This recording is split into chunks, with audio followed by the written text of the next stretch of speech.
Nephilim and the gods of the old world, UFOs and alien abduction, transhumanism and artificial intelligence, wars and rumors of wars are all converging at the end of the age in fulfillment of biblical prophecy.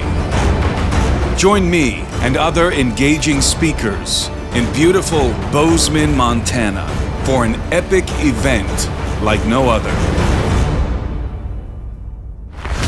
NephCon 2025. What began on Hermon ends at Armageddon.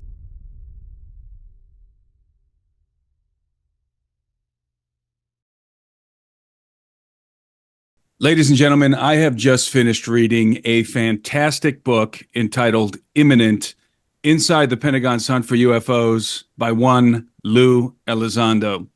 And I'm extremely excited to have the author himself with me today to discuss its contents. This book runs the gamut of ufology. It talks about UFO crash retrievals, alien bodies, orbs, cattle mutilation, remote viewing, alien abduction, alien implants, and many other topics besides. And I'm going to do my best to get through as much of these topics as possible in the very limited time we have for this discussion. Lou, I know you're a busy guy, and so it's very gracious of you to give me some of your time today. Thank you for doing this with me.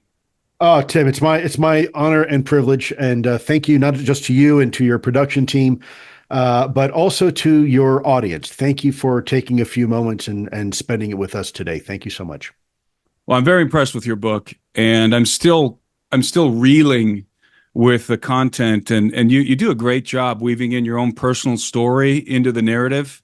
And I love how sequential it is, and just well done, sir. Very, very well written book. Thank you. I've never written a book before, so it was, people ask me what it was like, and I say it was like birthing an elephant. I can only imagine. That old saying, we laughed, we cried. It was definitely cathartic. Whenever, maybe you know this, and certainly maybe some of your audience, but when you write a book, you have to decide what you're going to share, what you want to share with the audience. And people are prone to always share the positive things about them, right? It's like going on a first date. You don't want to tell them about any habits you have. You want to tell about all the wonderful things that you do. But I realized very quickly when I started writing the book that it would be hypocritical of me to demand transparency from the U.S. government on a topic like UAPs if I'm not willing to be transparent myself in the writing of my book. And so I decided, after talking to my wife and my children, with their permission, I said I wanted to include some very personal things about my life, very intimate moments in my life that I knew would open me up for scrutiny. But I felt I had to do it. It was the right thing to do, and let the chips fall where they fall. But that is why you see some of my personal experiences in that book, is because I think it's important. It's important to tell the whole story, good, bad, and indifferent. And so that's why I chose to do that. I'm going to jump into the content here, Lou, and I'm going sequentially through the content of your book. I don't know how much of this we're going to get through. I've got a lot of notes in front of me. Like I said, you cover the gamut here. And so let's dive in. Let's talk about what I think is probably the primary thrust of the book, and I would describe it as the alien threat. And my audience is very well versed in ufology, so we don't have to spend a whole lot of time convincing anybody that UFOs are real here. Right. In the introduction of your book, you write, UAP, quote, UAP and the non-human intelligence controlling them present at best a very serious national security issue, and at worst, the possibility of an existential threat to humanity, end quote. Later on in the book, you delineate three potential scenarios. 1, the visitors are benevolent. 2, they're malevolent. 3, they're neutral. And then, in regard to the third proposition, you write the following, quote, the worst case scenario for us is that they are bad. If they're bad, they could be conducting what the military calls an IPB operation, initial preparation of the battlefield. And you know what? To a guy grounded in the reality of war, everything we have seen thus far looks a lot like IPB, end quote. Can you elaborate on this? Why do you perceive the alien presence as a threat? Well, I don't actually perceive it as a threat. I perceive it as a potential threat. And there's a difference because when you look at the national security equation, the calculus for what is a threat, it's very simple. There's only two pieces of that, two variables. It's capabilities versus intent. Now we've seen the capabilities, at least some of them. We still have no idea the intent. And so my point to this is keep in mind, I am a product of national security, right? That is where I come from. So when you're at work, you're wearing your national security hat. Mm-hmm. And if there's only even a 5% chance that these things are in the bad category or even neutral category, that's 5% chance that we can't afford to take. So we have to presume. So let me give you a little analogy. You've probably heard this before. Maybe some in your audience have heard this before, but let me give you a perfect case in point, an analogy of what I mean by that. So Tim, you obviously live in a beautiful house, in a really nice, part of town, I'm sure. Do you lock your front door at night before you go to bed? I do. Okay. And you know what? I do too. In fact, I would submit to you, probably most people do, just out of due diligence. And so let's say one evening you go ahead and you lock your front door, and you might even go an extra step and make sure that the windows are secure. And then right before you go to bed, you punch in your keypad and you turn your alarm system on.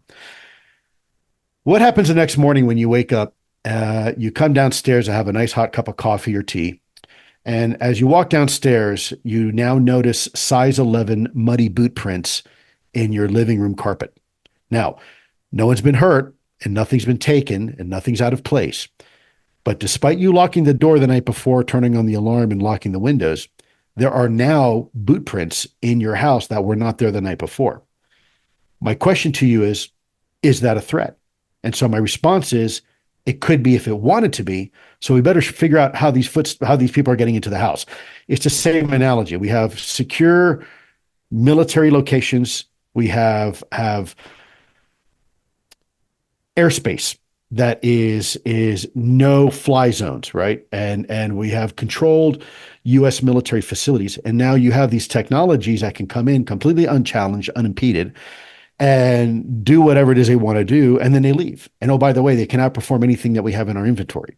So when you're wearing a national security hat at the Pentagon or anywhere else, then one must presume or assume that these things could be a threat if they wanted to be. So we probably better figure out what they're doing there, right? So that's my national security hat. Now, let me put on my other hat, my Lue Elizondo, father of two, husband, citizen, taxpayer. We don't know if they're a threat. You have people saying that maybe they're here to warn us to keep, from going nuclear on each other. And I would submit, that sounds nice, but if you look at the history of that, there's no evidence to suggest that. People say, well, they turned off our nuclear weapons. Yeah, but in Russia, they turned them on. And when we dropped our atomic bombs on Hiroshima and Nagasaki, the UFOs didn't stop that. When we started going from atomic to the nuclear age and we started testing them in the Nevada desert, they didn't stop that either. And then when Russia and China and India and Pakistan and everybody else started getting on the nuclear bandwagon, they didn't stop that. And in fact, when we had 3 Mile Island and Fukushima and Chernobyl almost going to meltdowns, and 2 of them did, they didn't stop that either. So there's very little information to suggest that they're here to help us. Now, what there are reports of these things, of people and interaction who have claimed to have up close and personal interaction, and they've claimed to have been, quote unquote, abducted. Well, once again, national security hat. Remember, my job is a former special agent in counterintelligence, a special agent in charge, by the way, running investigations around the world. If you were taken someplace, even if it's to an ice cream shop, against your own free will, you hop into an Uber and you want to go to the movie theater, instead they take you to their house, that's called kidnapping, right? That's a federal charge. It's called kidnapping.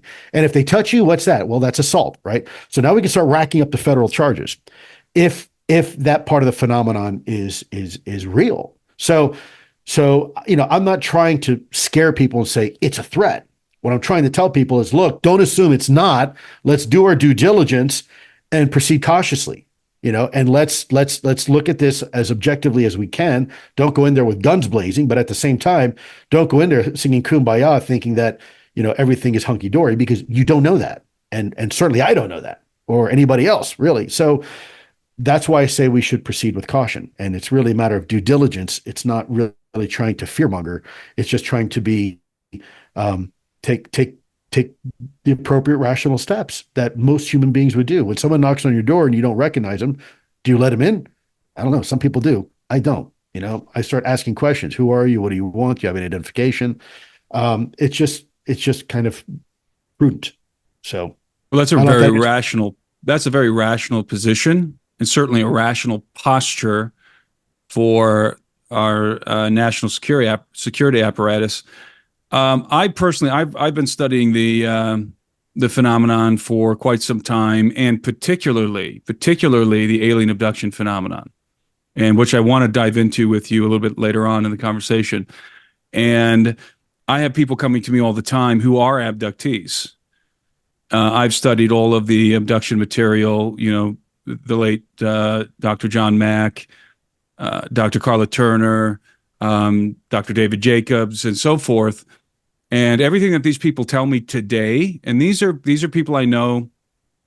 They come to me in privacy, in private, and tell me their experiences in confidence, and it all conforms to everything that I've ever read about the abduction phenomenon. They're having the exact same experiences. They're encountering the Greys. They're being subjected to what I would describe as a breeding program. And furthermore, I would say that the program is a program of hybridization, again, which we can delve into a little bit more later on. And I can tell you one thing. I have personally concluded that it is a threat. In regard to the gray aliens, they are a threat. They are a clear and present danger. And the people who are being abducted, all of the ones I've interacted with, certainly want it to stop. They did not invite this phenomenon into their lives. It terrifies them. It confuses them. It messes with their lives.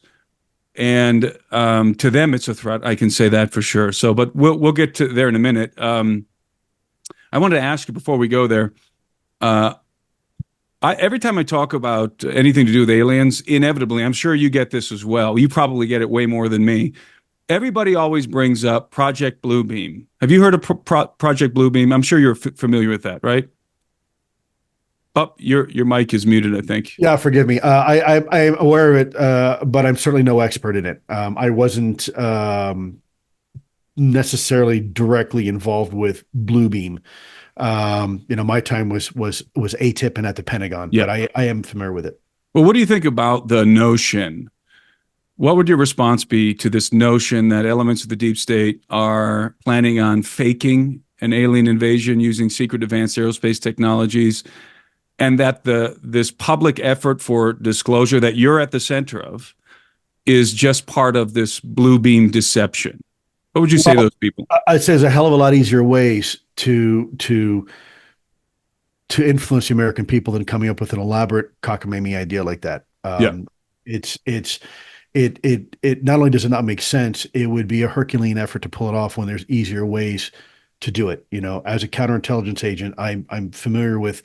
Look, when you get into the special operations world, quicker is better. And so when you want to go in and take over a country, ideally you want to do it in 24 hours or less. And there's certain critical nodes that you have to control and secure, and airports and communications and infrastructure. And I won't go into details over this, but there's we call them war plans. If you wanted to do this, and you wanted just more money for a budget to go ahead and ramp up and buy more weapons, we already have the budget. You don't need an excuse. We have a huge defense and research budget and intelligence budget. You don't have to make up a cockamamie idea that eventually is going to unravel anyways, and you're going to get burned for it, right? And people are pulled up to court, and people are going to get in trouble, and you don't need to do that. There's a lot easier ways to do it. So if you wanted to make up an alien invasion, you damn well better have everything exactly perfect, because it only takes one person to come out and blow the whole thing wide open. And two, realistically speaking, how advanced technology would we have to show for people to realize that there is something going on? And then at that point, why not just say the truth? Yeah, we're not alone, right? Exactly. I mean, they're going Exactly. to sit there and say, well, oh, well, we got this fake alien invasion. Here's some new tech, and we'd like this to prove that you don't need to do that. Precisely. That's right. And what do you need to invent an alien threat for if one already exists or You don't need it. potentially Right. exists? You don't need that as an excuse. Exactly. That's already an excuse you can use. Right. Right. Exactly. So, obviously there's a lot of people out there. There's a particular gentleman in mind, and I won't say his name here, but out there saying that a lot of this, most of this, and some people are saying all of the UAP activity that we're seeing today, even the Tic Tac, is ours. That's our technology. And these people insist that this is our technology. They think we've made breakthroughs in 0 point energy and the plasma stuff. And I certainly do not believe that. I think Other people believe the Earth is flat. I mean, what are you going to do? Yeah, Look, if exactly you're flat right, by be a round ball and it's 360 degrees, and okay, then it's flat, but it's not. It's a ball, right? I mean, people are going to. A lot of these people that say this have that made themselves a little cottage industry, and they survive off of clicks and likes and the attention. And so when their narrative gets threatened because they've been putting this out for so long, and it looks like that's not really the case, they jealously guard it and they double down, triple down on their arguments. So there's two types of people in the world. There are those people that have a narrative, and then when they're faced with new information, they will adjust their narrative to comport to the new data. Or the other type of person is they have a narrative, and when they're faced with new data, they reject the data, and instead they hold on jealously to their preconceived notion in their narrative. I rather put myself in that first category. My opinions change when the data changes. And I think that's okay. That is the scientific way of doing things. And I'm not ashamed of that. I think that is the way we should approach things. There's a lot of people out there that have a lot to lose because they spent a lot of time and effort trying to convince people of something, and their house of cards is coming down. Yes, I agree with you. And I know some of those people myself. I don't deal with them. I deal with the other percentage of the individuals, 99.9% of the population who've never even really talked about UFOs. That's my target audience.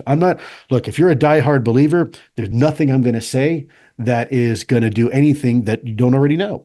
And if you're a diehard disbeliever or a professional skeptic, like some people are, there's nothing I'm going to say that's ever going to make you believe. So to some degree, the extreme believers and the extreme deniers are really kind of the same person. They're just on the opposite ends of the spectrum. But no matter what you tell them and you show them, they're never going to change their minds. My focus is on the other people, everybody else that doesn't have an opinion yet, or it hasn't even really taken the time to learn about the issue yet that we're talking about, and look at the data for themselves and start asking the hard questions. That's my focus. These other folks, they're going to burn themselves out anyways. At some point, look, there's always people out. There's always suckers, right? P.T. Barnum said, I guess it was Barnum. There's a sucker born every minute. It might not have been P.T. Barnum, but I thought it may have been him. The bottom line is that there are always going to be vulnerable, gullible people out there. I can't do anything about that. Yeah. Yeah, it's really a waste of time trying. Yeah, they're going to gravitate to whoever they want to gravitate. Exactly right. God bless them. I hope you find your truth, whatever you're looking for. My job is just simply to present the data. Here's the data. Here's the facts. Here's what your government knows. Here's what your government's doing. You decide at that point. Don't look at me to tell you what it means. You figure it out for yourself, how you're going to go ahead and internalize this information and whatever narrative you want to come up with.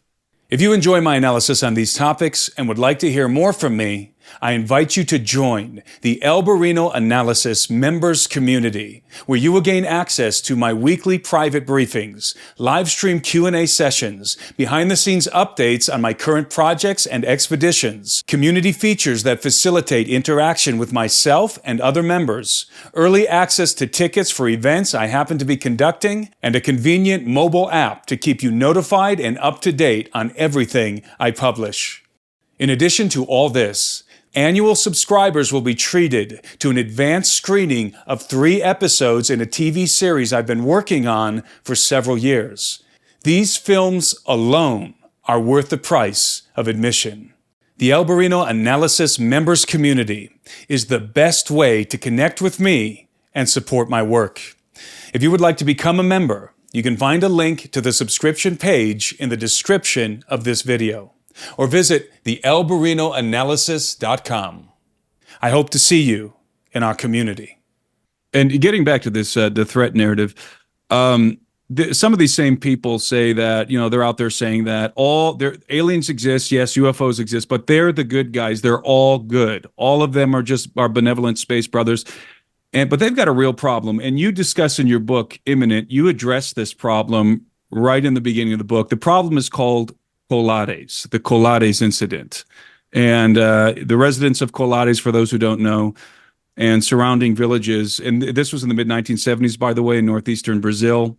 The residents of Colades and surrounding villages experienced a hostile incursion of various kinds of alien craft, which in many cases inflicted bodily harm. Some of the villagers actually saw the pilots of these craft, and their descriptions of these beings are consistent with the factions we know as the Nordics and the Greys. You indicate this in your book.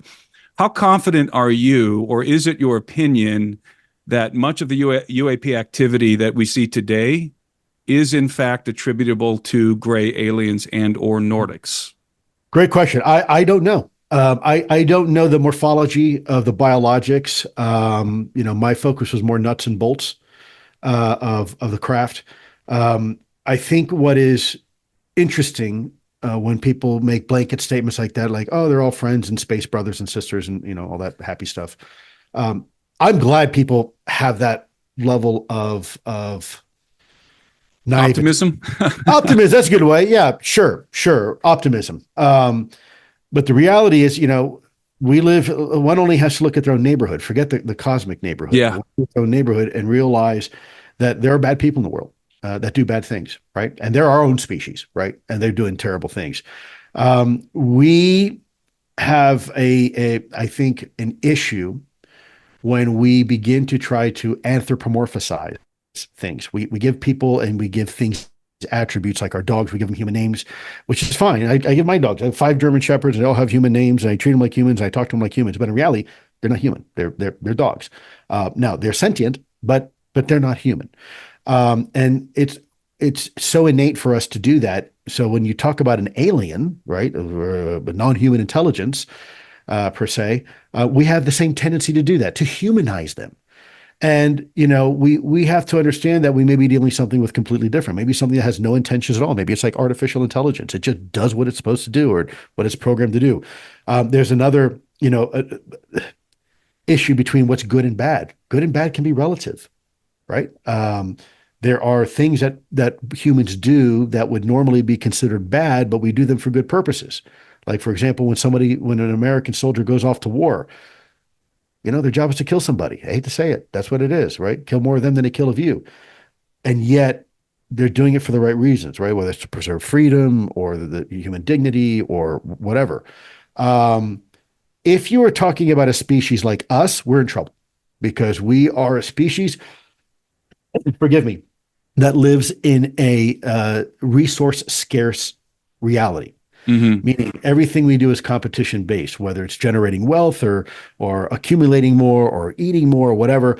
Because resources are scarce on this planet, all animals, you come up with a survival of the fittest. Animal eats animal. They do for survival. And there is a point where we even do it with ourselves, with other countries, right? We compete. We're constantly competing. Why are we competing? Because resources are scarce and we want more resources than they have, so they can't control ours and we can control it, right? And it seems very basic, but that really is what happens when you live in a resource-starved environment. Now, if these are friends from out of town, these NHI potentially live in a post-resource scarce environment, then things get a lot better because they don't have that competition. They don't have that desire, that need for accumulation and resources at the expense of someone else, right? Or something else. They understand that. But if they live in a resource-starved environment like we do, right, and there's competition, Mother Nature has a pretty clear blueprint of how that works out. Just look at bacteria. That's my background, microbiology and immunology. Put 2 bacteria in a petri dish, and the dominant one is going to take over. The dominant one's going to eat the other one, and you're going to have only one type of bacteria left. There are cases where you have symbiotic relationships, but for the most part, that's not the case. So if these things are these NHI are living in a resource starved environment and they are here potentially for resources, then that's a totally different story. And I think it's an ignorant statement for someone to assume or presume that, oh, these things are here peacefully and it's all kumbaya. Now, maybe they are. Maybe they live in a post resource starved environment and world, so they don't have to have that competition and whatnot. They're just here to study us and look at us and maybe interact. I don't know, Well, but what I we do certainly know is don't. that they have superior capabilities and technology. Yeah, and we've had pilots and intelligence officials injured by these things. I That's know for a right. fact because that was part of our program in ATIP. Yep. There was a biological piece to this, right? We didn't That's talk right. about it at first because it scared people, but we did. So that's a fact. Everything else, people can have their own opinions, but Now, let that me ask you part of it. something. I don't know if you're aware, but in October of 2023, I investigated a situation reminiscent of the Colares incident in the Peruvian Amazon, where the Yeah, I heard residents about it of down in South America. Yeah, I yep, was yep, aware of where that. the residents of multiple villages were experiencing hostile incursions by strange assailants, seemingly in possession of advanced aerospace technology. Have you heard about this? Well, you said you've heard about the incident. Do you have any intel or insight that you could share with us about that, There or is any opinions about what that might have been? there is long lore and deep history with UAP in Latin America. When I was down there in the Patagonia area of Argentina, in an area south of Bariloche and an area called Las Lajas, one of the police chiefs was telling me about an area they have set up a little further away towards the mountains called La Miranda. La Miranda means to see, from the word mirar. And they called the place La Miranda because they built a observation post for law enforcement because UAP were happening so often and so frequently that on any given day, anybody could walk up to this observation post and Hmm. see them.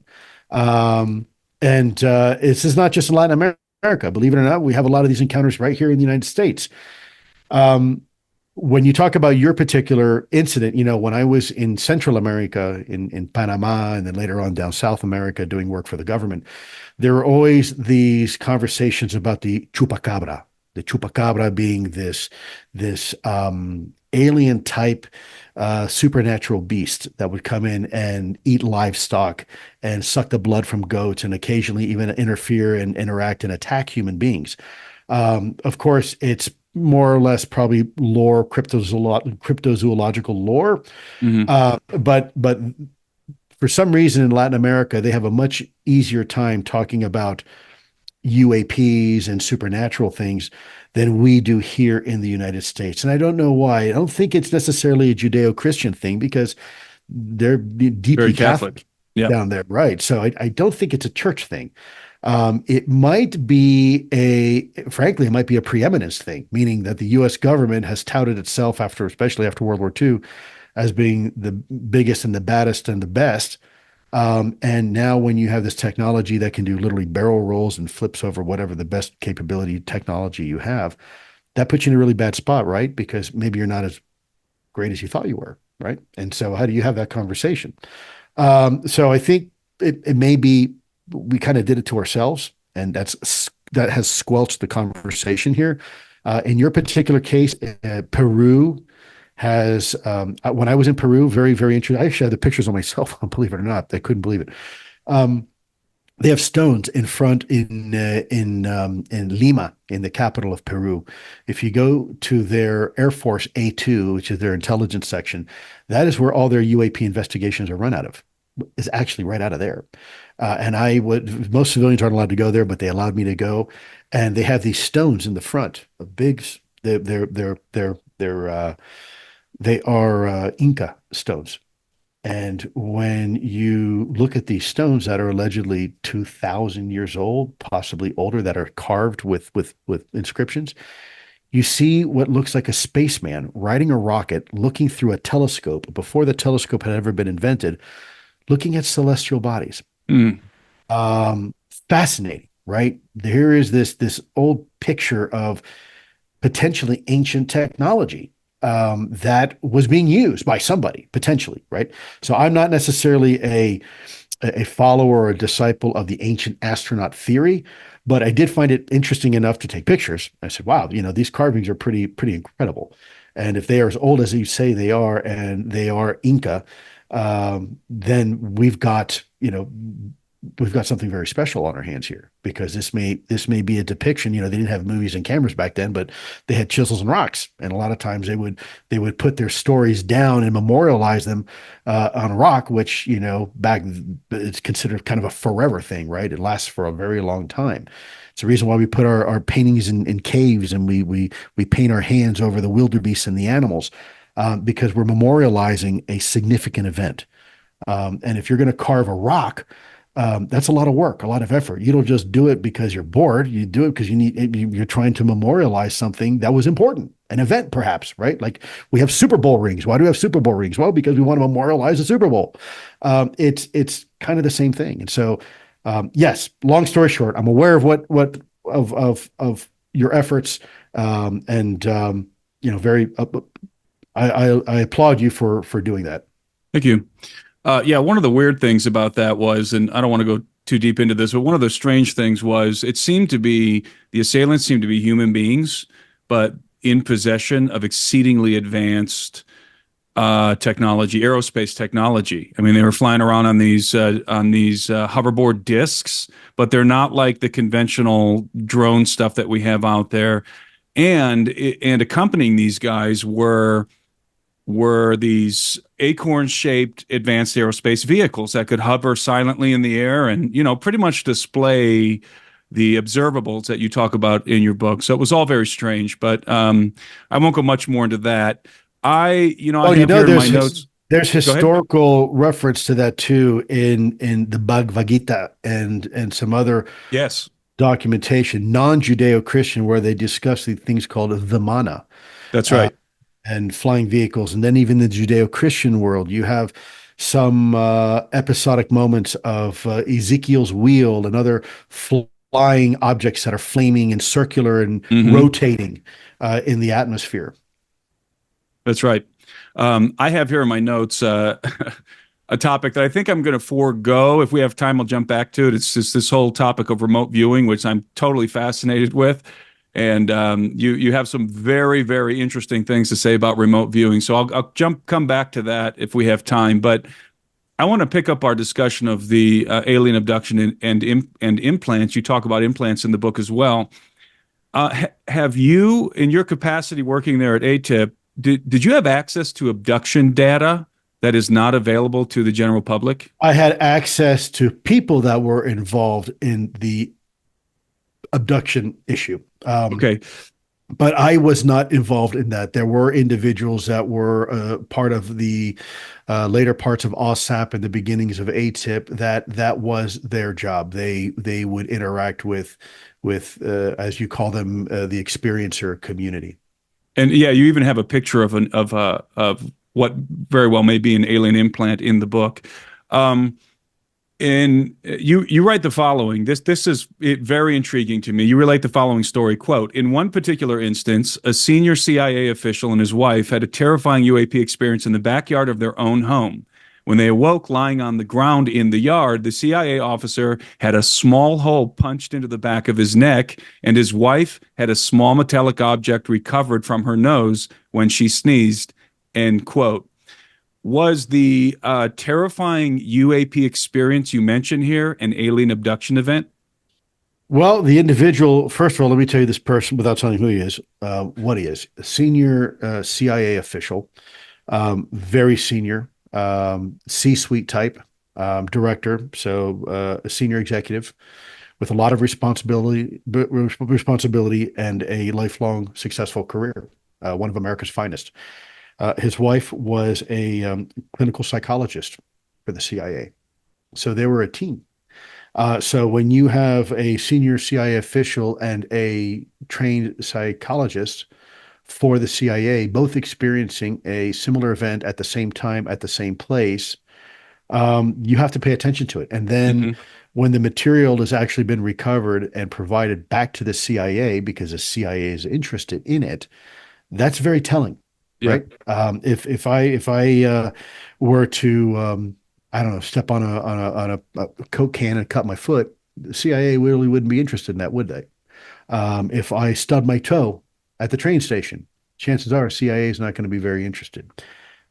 CIA was very interested in this incident, and that should be Well, very, very telling. the fact that they had implants indicates to me that they had and that they were left outside in the front yard.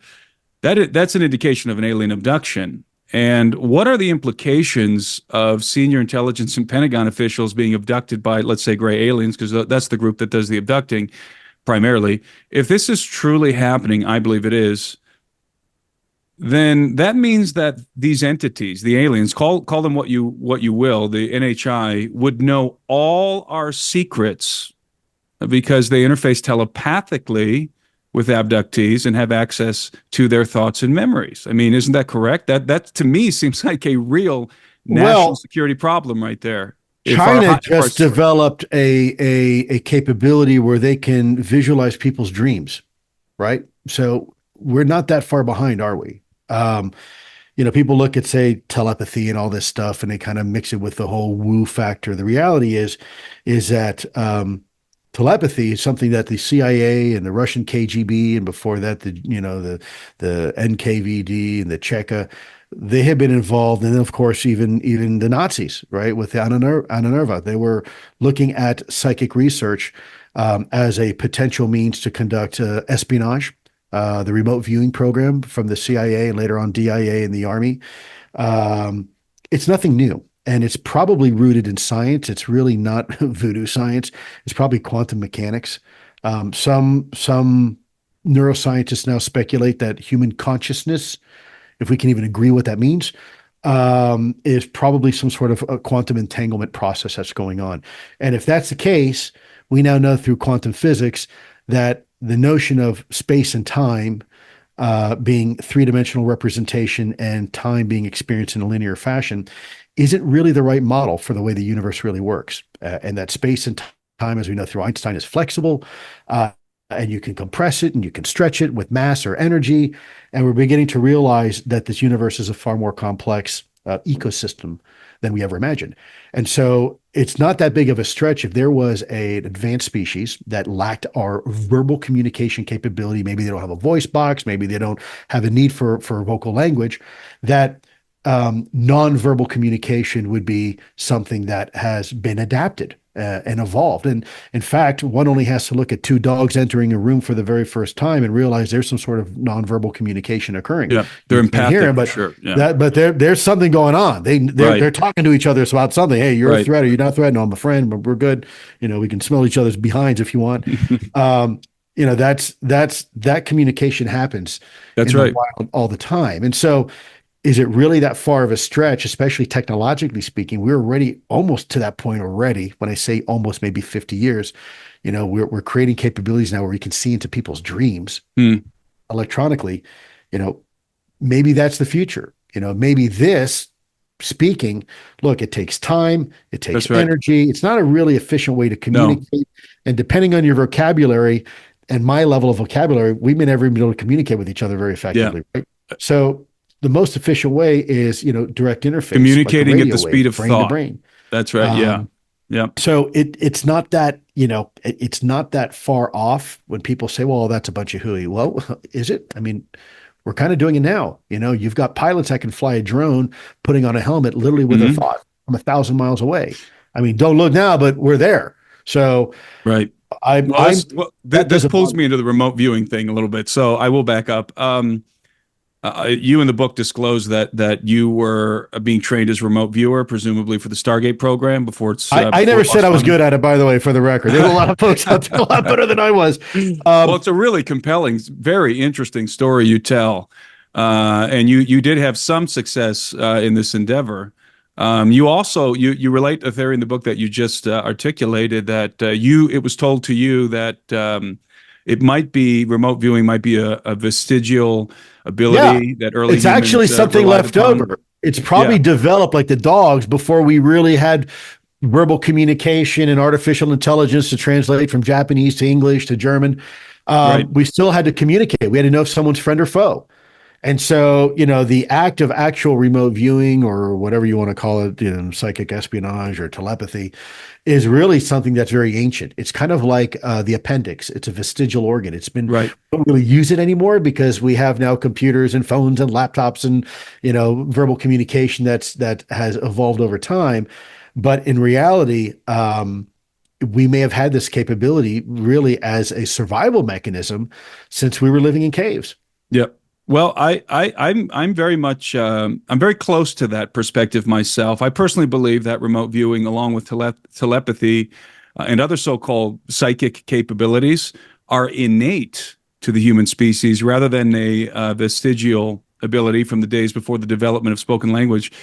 I personally suspect that these abilities were once natural to the human species, but have largely been lost through genetic degeneration. In other words, human beings have been gradually devolving over time and losing the remarkable capabilities inherent in our biology. And that's very interesting to me because it makes me wonder if, and you address, this is one of those fascinating parts of your book, by the way, where you talk about, and we don't have time to go through it all right now, but you talk about some studies that were done with Gary Nolan, where they actually analyze the brains of people who were involved in these projects and also experiencers, UAP experiencers. And I'm going to assume in that category are what we call abductees.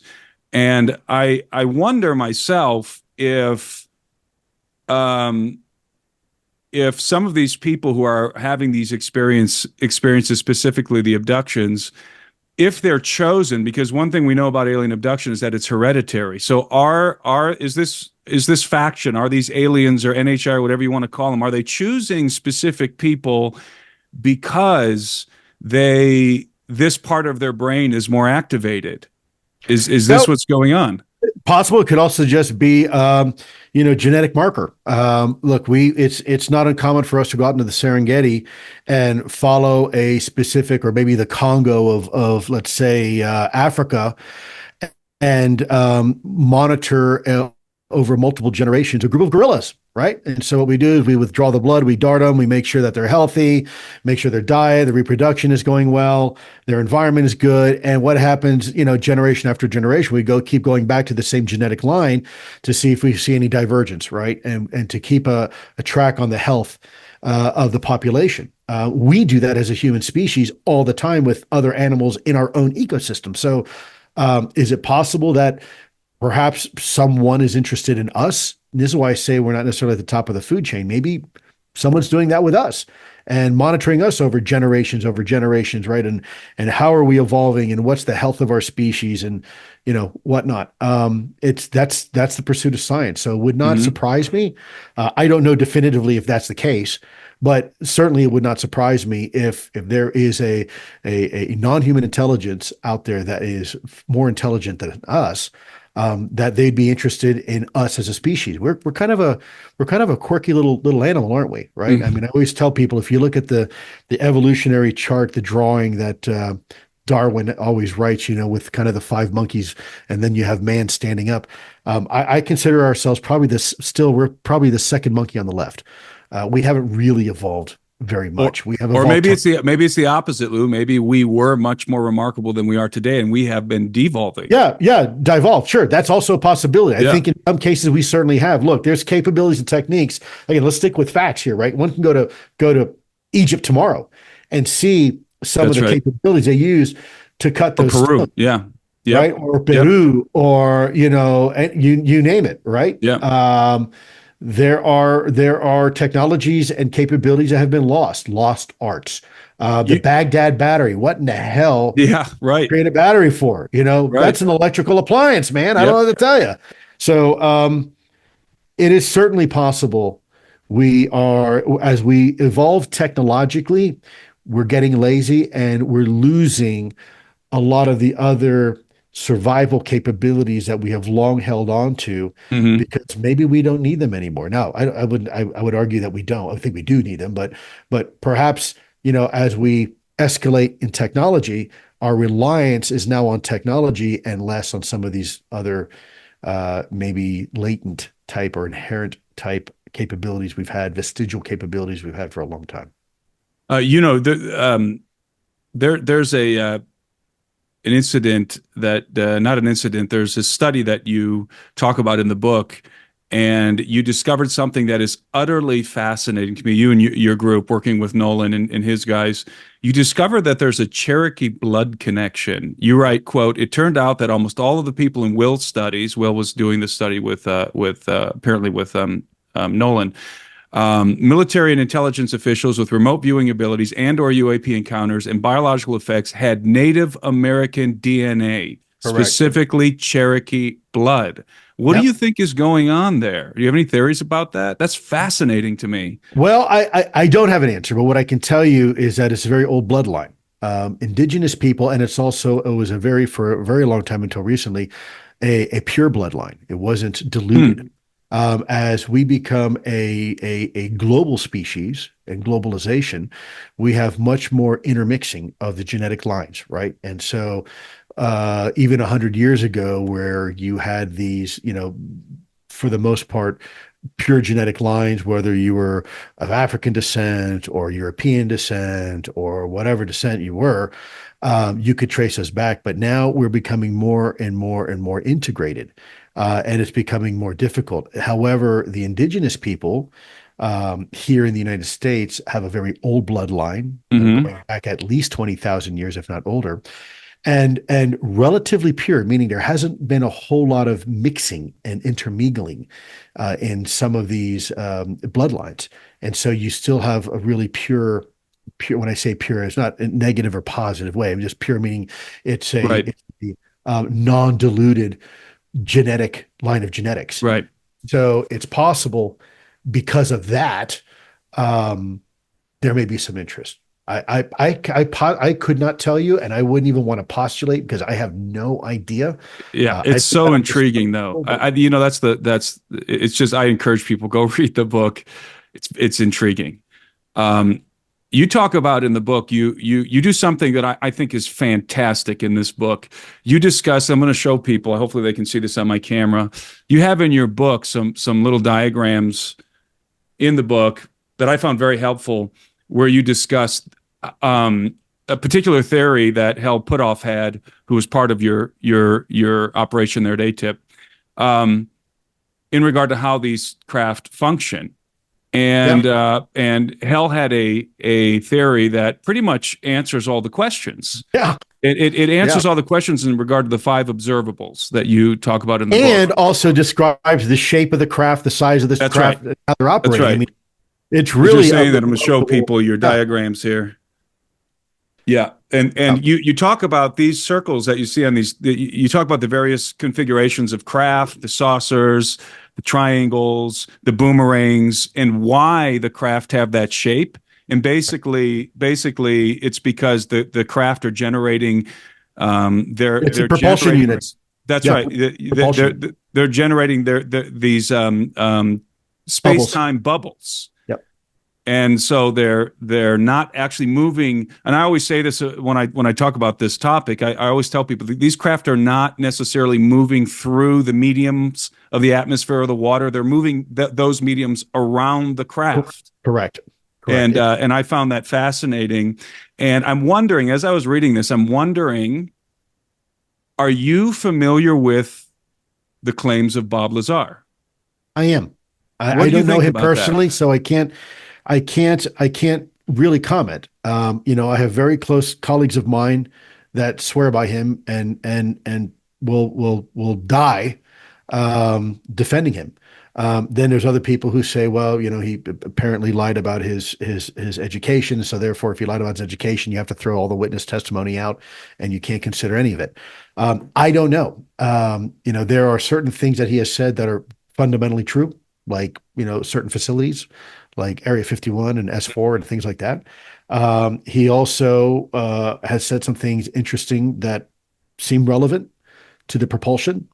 I can't really tell you. I certainly, if it turns out that he is legit, I think he's owed a great deal of gratitude and a huge apology by this country. But then again, I don't know. And so that's why I don't like to comment on people who I've never personally met and looked in the eye.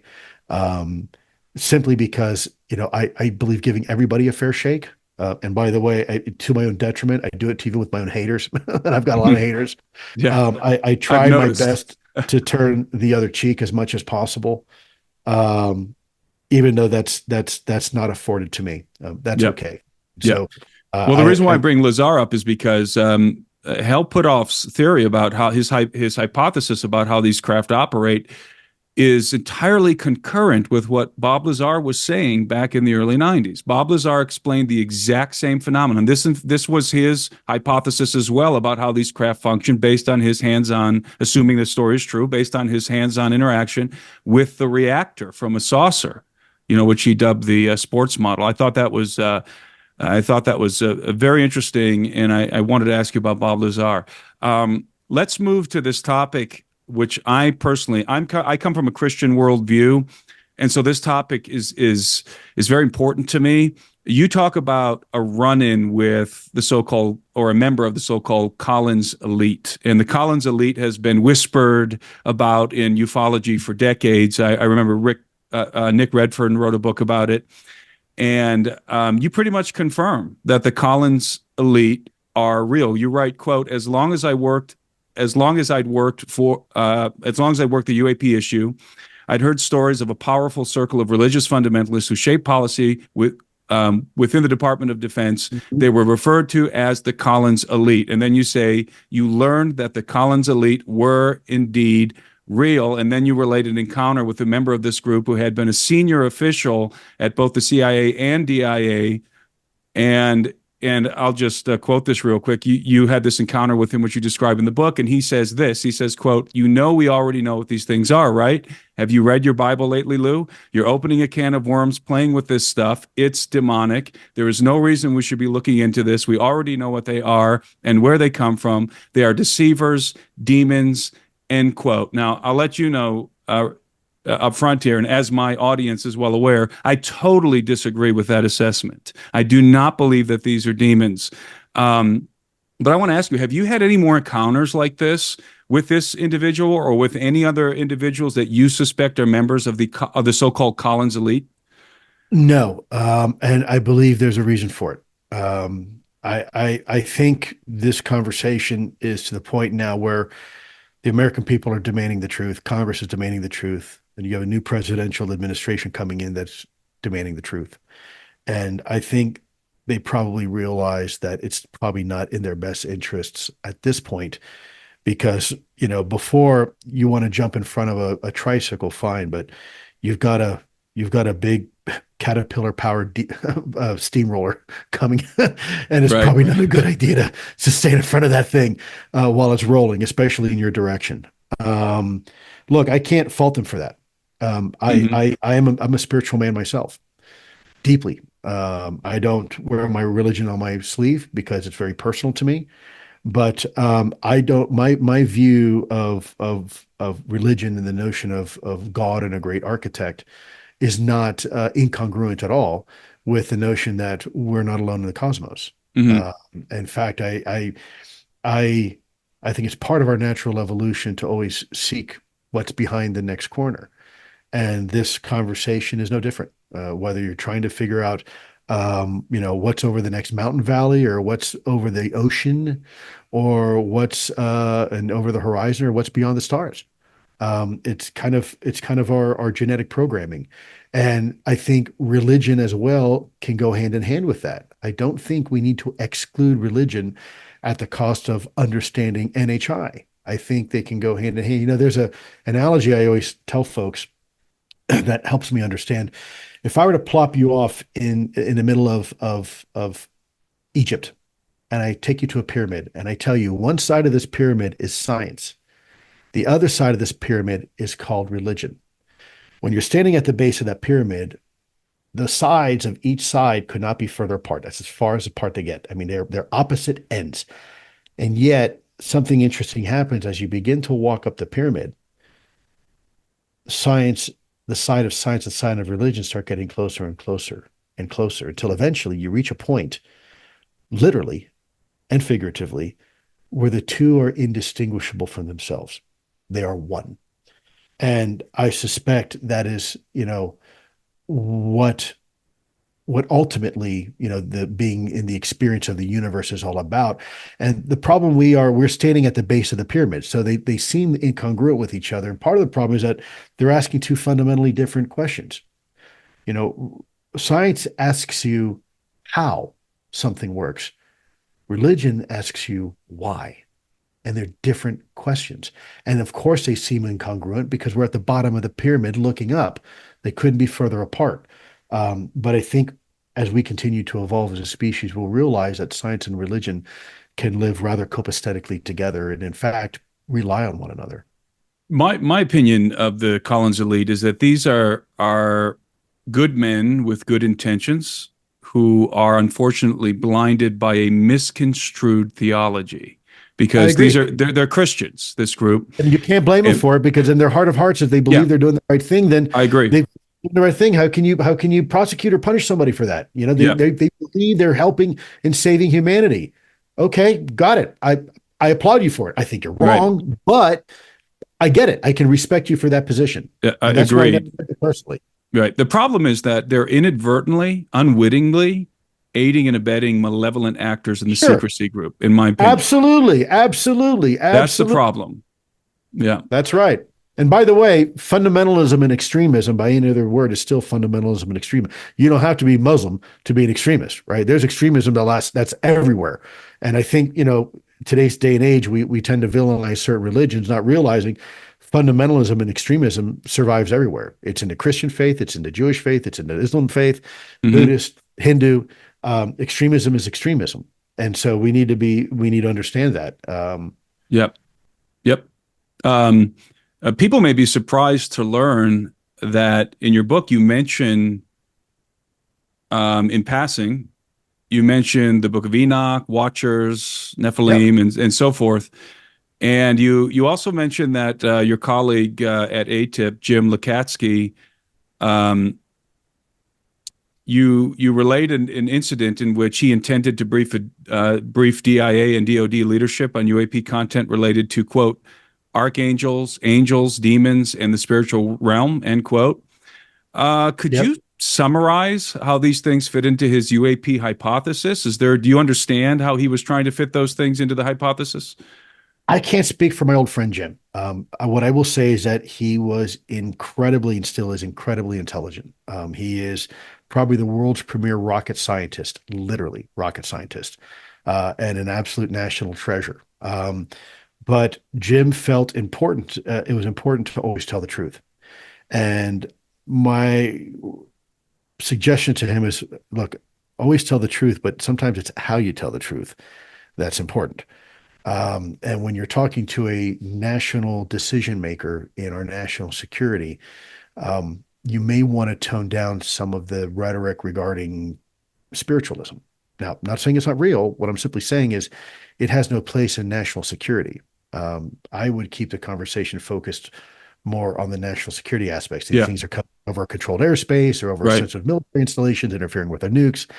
The other stuff, gets very philosophical really quick, gets theological, psychological, sociological, and that's not really the focus of national security. It makes it difficult too for Congress and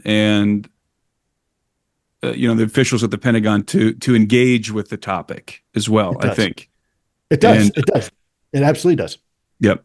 So I can't fault Jim for doing it. I think he was following his heart, and maybe it was the right thing to do. I don't know. I'm a product of national security, so I did what I thought was best, and I gave him the advice that I thought was best. At the end of the day, no one really knows. It's hindsight's always 2020. Well, I know we're running out of time here. I'm going to fire at you a few questions, rapid fire questions here. Okay. From the members of my community. I have a community called the Alberino Analysis Members Community, and I asked them if they had some questions for you, so I picked 3 of them. So here we go. This one is from Bill Martin. Lou, since we are not alone and are apparently in possession of NHI tech, is it possible that there is an ongoing NHI relationship or agreement with a human faction? Might NHIs have any control or influence over U.S. policy decisions? It's certainly a possibility. I hope that's not the case. When we get back to the anthropomorphic ideas, we have treaties with other countries and human beings because we put value in the written word and spoken word. And when we sign our name like a contract, or you get a credit card, you sign your name, it's a contract. You're creating a contract, an agreement, written agreement between two parties. Um, but that's not to say that a non-human intelligence would necessarily understand that or even value that, right? I pick up a pen and I sign my name. Well, okay, great. That was proof that I was there and I agreed to it. But in reality, if you are an advanced, super advanced civilization, who uses a pen anymore, right? That and has to write on a piece of paper and parchment and take a tree down and cut it down and create something to write on. Seems a bit archaic.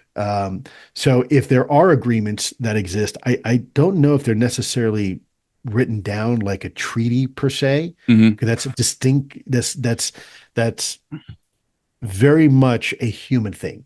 Yeah. Uh, Are you aware of and this isn't part of Bill's question, but are you aware of the ufological legend of the Eisenhower Treaty? I am very much aware What, of what that. do you think of that? Does that have any credibility in your I mind at don't all? want to offer my opinion on that because simply I don't know, and Okay. I could be wrong, and I don't. It would be reckless for me to offer an opinion on something that I don't have enough data to have a real cogent understanding. Okay. Question from Charlie Hicks. And now this question is in reference to, and you may or may not be aware of this. This question is in reference to a 4chan post from April 2023 by an anonymous user who claimed that there is a mobile UFO construction facility hiding on the ocean floor. He asks, Lou, what can you say about the validity of the 2023 4chan whistleblowers' claims regarding the U.S. allegedly knowing that these craft are produced by an underwater mothership operating in the Atlantic? The claim suggests this mothership produces these crafts in mass and for specific needs, i.e., they're built to spec, which explains the different shapes observed. You have any I thoughts on that? haven't I haven't seen that 4chan. What I am aware of is that there is some serious thought that perhaps these things could be coming from the depths of our oceans. There definitely seems to be an interest in water, large bodies of water. But beyond that, I would not be qualified to tell you one way or the other. I don't know. Tim Gallaudet, I know, was looking a little bit into this as an oceanographer for Hmm. NOAA and the Navy, but that's a question probably best posed for him. I wouldn't be able to answer that. I don't know. Okay. Lauren asks, do you know what, and of course, I'm sure you've been answering these questions ad nauseum. Do you know what the current situation is with the UAPs reported near New Jersey, other states, and now supposedly all over the world? The news surrounding them and questions of their origin seem to have died down or disappeared altogether since late December. Any thoughts on that? Yeah, it's a problem. And stay tuned because news is coming out tomorrow and Saturday that is going to address some of that. From There's you? some big, nope, but I've been working behind the scenes with some people for the last year and a half. And in fact, right before I came onto your podcast, I was having a conversation about this very topic. Just do a quick scan on the internet or Twitter, I'm sure, or X now, you'll start seeing some of these posts. But News Nation is breaking a huge story, Ross Coulthart, and I mean huge, like probably Wow. bigger than people look at me and they're like, "Oh, yeah, the biggest story." Not compared to these guys. Wow. Well, Uh, I'm good. I'm anticipating that. Could you tell us, are you leaning in any particular direction? Let's say out of these three, us, foreign actors, or UAP, are you leaning in any of those three directions? combination, A combination. combination. Okay. That's where I am too, because I've been asked about this a lot. I'm gonna throw a curveball at you here. Um, Unfortunately, I got to make this my last one, though. I'm this already is this getting is going to be my last screamed at. I'm question. sorry. This is my last question. Okay. This is a curveball. I Yeah. know that you were part of Operation Enduring Freedom in Afghanistan, that you operated out there. Yes. Have you heard about or do you know anything about the Kandahar giant situation? Yeah. Yeah. I'm aware of the reports on that. I'm aware of the reports. Unfortunately, yeah. Unfortunately, I'm being beckoned right now. I'm already stepping on the toes of a call. I apologize, but yes, I'm Well, I'm I'm aware of that. I'm aware of the stories. okay. All right. Well, that's an interesting answer, and you're kind of saved by the bell there, I think. So, And thanks the a lot. Baghdad horse too. The Baghdad Thanks a horse was. lot, Lou. Thanks so You much got for it, sir. joining me. My honor and privilege, and a big thank you to your amazing audience as Uh, well. And thank you for having me. It's truly an honor and privilege. And I want everybody to go get this book. It's phenomenal. Phenomenal book. And Lou, we could talk about this later at some other time. I'd love to send you these two books, my book, Birthright, and I did an introduction and commentary on the Book of Enoch. Would love it. Very interesting. So I've got a whole collection here of my museum, they call it, of books, and I do read. So I'd love to read those. Thank you. It'd be an honor and privilege. Appreciate your time, Lou. Yes, sir. Thank you so much, and have a wonderful, wonderful evening. And thank you to your great production crew too. Thank you.